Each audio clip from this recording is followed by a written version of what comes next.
Still hunting season in several states throughout the Whitetails range, but I want to take a break and talk about food plots because I'm getting a lot of emails already about how should I plant, what should I plant, how should I manage my food plots next year. We were impacted by the storms that recently went through much of the Midwest and caused horrible damage and even loss of life. And I'm very saddened by that. Matter of fact, I got out in the storms, was kind of a storm watcher, took my phone. I was just amazed at how much lightning was going off. And man, the wind right after that was blowing sideways and rain just pounding. And there's zero erosion. There is no dirt on the gravel at the bottom of the creek. There's zero erosion. And that's because for 20 plus years, all we've used here is a no-till drill. There's been no disking. And I'm on a hillside food plot. It gets real steep right over here. Zero erosion. So that's start one. If you're developing new food plots, you got to clean out trees and whatnot, understand. As soon as you can get to the stage where you're using a no-till drill or you're broadcasting into a standing crop, you want to get away from using a disc for erosion and many other reasons. One of the primary reasons, it seems so simple and I talk about a lot, and I think maybe people don't get it, but I'll just bend down here. But one of the primary reasons is building soil. You cannot disc. It's impossible to disc without harming soil. And the opposite is if you follow the natural plan, if you follow how soil was taken care of for, however long before we invented the disc, the soil was awesome. And we can return to that. Look, this little bit I pulled up, there's an earthworm right here, just this little bit. That earthworm was created to do just this, to build soil and to perfectly aerate the soil. There's no disc, no implement built, known to man, that does as good a job of creating perfect soil conditions for plants to grow and be productive as an earthworm and the other soil life. They create the perfect growing conditions seed bed, and we destroy all that when we're disking. They also provide the lime and fertilizer. Now this year, boy, fertilizer costs are really high. Maybe that's why I'm getting so many emails about how should I do my food plots, because this field now it looks a little trashy. Look at this. This is sun hemp from the summer blend. We just drilled right through here. That's what some stuff's standing, some's laying down. The deer consumed all the leaves, stripped all the leaves off here, and sun hemp in the northern hemisphere will not make viable seed. You won't get any volunteers coming up from this.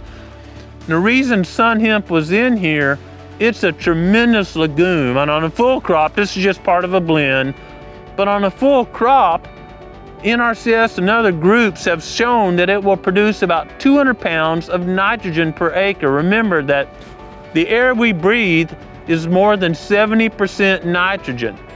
There's 30 tons of nitrogen in the air above every acre. Why would you ever pay to put it on the soil when you can put some legumes in your blend and add the nitrogen for your next crop? People ask me, what shall I be planting this spring? Well, I had a legume in there, and then I just bend down again. I can bend down anywhere, but I've got a couple different species of clover in my fall crop, and man, it's lush, it's green, it's super nutritious. Deer are eating it right now, and it's also adding nitrogen. So if you've got some legumes, not 100% legumes, but you've got some legumes in your fall blend, in your summer blend, really quickly, within a year or two of following what we call the release process, you will be out of ever paying for nitrogen again. That's not only the cost savings of buying it, but then you got to spread it. Nitrogen, all fertilizers, all synthetic fertilizers are very acidic. They kill the living organisms in the soil, and they mean you have to add more lime. Remember, forever the buffalo ran across the Great Prairie. No one was adding fertilizer, no one was adding lime, and it was super productive. We're just mimicking those results, mimicking what happened in the release process to grow these wonderful crops. Growing Deer is brought to you by Bass Pro Shops and Cabela's. Also by Reconics, Green Cover Food Plots, Winchester, Lacrosse Footwear, Fleet Outdoor Apparel, Morel Targets, RTP Outdoors, Fourth Arrow, Hunt Stand, Scorpion Venom Archery, Case IH Tractors, Burris Optics, G5 broadheads, prime bows, and redneck hunting blinds. We're in December, and I remember several years ago, my youngest daughter, Ray, was either late junior high or early in high school, and she didn't kill a buck during the Missouri's farm season. We have a late muzzleloader season right around Christmas. Man, it was cold that year.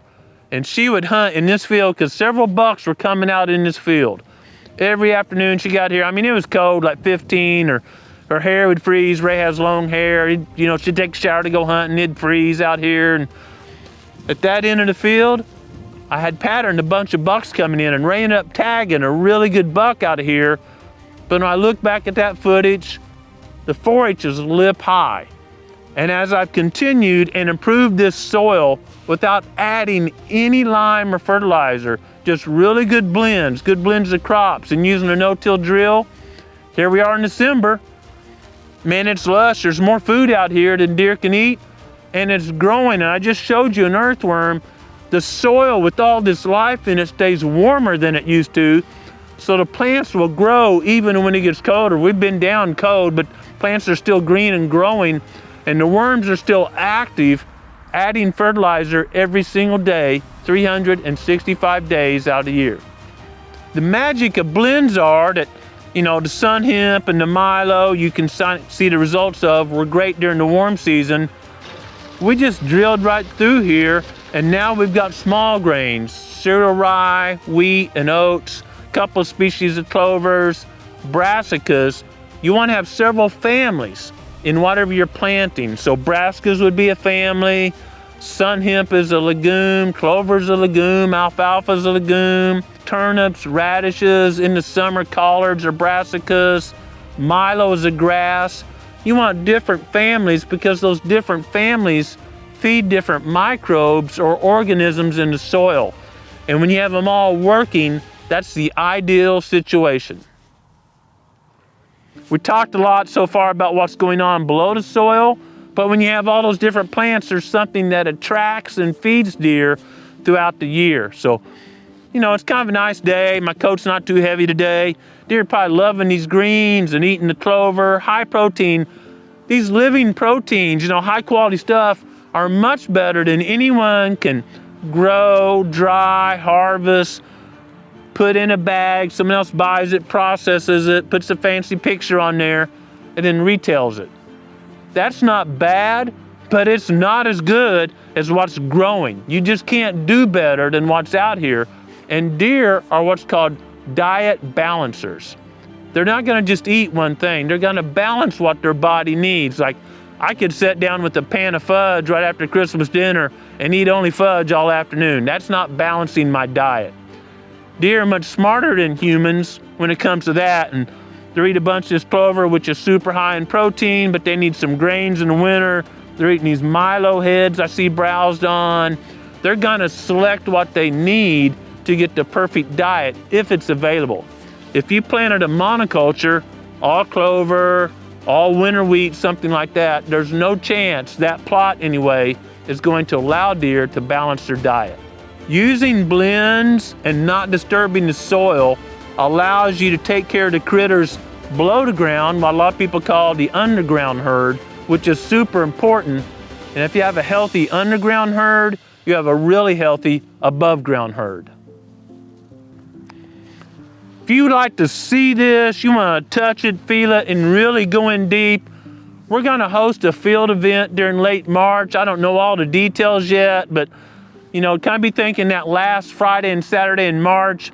We limit these like 75, maybe 100 people so everyone can hear what we're saying. We'll be out here going through all the plants, digging. Keith Byrne from Green Cover Seed, who's super knowledgeable about all this, to be here. I'm sure we'll have a Genesis drilling through here just as an example of how we plant what we're doing. If you're really into improving your food plots and saving money and not using herbicide or synthetic fertilizer, come visit us during late March. I gotta tell you, one of the ways I really enjoy creation is learning more about soil health and these very simple principles that improve it. I'm on a rocky ridge. When I look at the dirt, it's black and it looks like Iowa dirt here in the Ozark Mountains of southern Missouri. Learning more about creation always points back to the Creator. And I hope you take time to be quiet every day and be intentional about seeking the Creator's will for your life. Thanks for watching Growing Deer.